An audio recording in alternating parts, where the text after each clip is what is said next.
আসসালামু আলাইকুম, কেমন আছেন সবাই?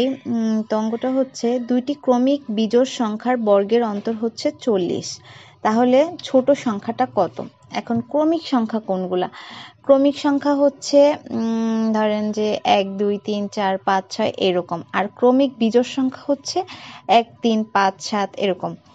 যখন ক্রমিক সংখ্যাটা x দিয়ে করা হবে তখন ক্রমিক সংখ্যা আপনার করতে গেলে তখন করতে হবে x, x plus 1, x plus 2, x minus 1 এরকম।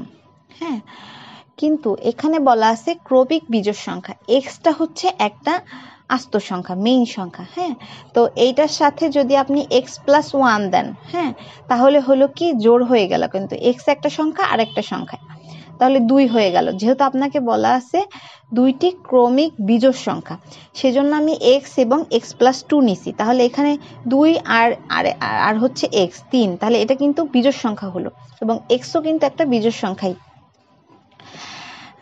তারপরে হচ্ছে এখানে শর্ত মতে বলা আছে যে দুইটি ক্রমিক বিজোড় সংখ্যার বর্গের অন্তর, অন্তর মানে হচ্ছে পার্থক্য, মানে বিয়োগ। হ্যাঁ, তো আমরা তাহলে ক্রমিক সংখ্যার মানে বর্গ করলাম এক্স প্লাস 2 স্কোয়ার আর হচ্ছে মাইনাস এক্স স্কোয়ার। তো এইটাকে এ প্লাস বি হোল স্কোয়ারের সূত্র বসালাম।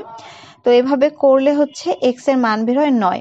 তো আমাদের কাছে যেহেতু জানতে চাওয়া হয়েছে যে ছোট সংখ্যাটি কত, তো ছোট সংখ্যাটি 9 আর বড় সংখ্যাটি হবে এক্স প্লাস 2, মানে 9 10 11। তো আশা করছি সবার ভালো লেগেছে, সবাই ভালো থাকবেন। আল্লাহ হাফিজ।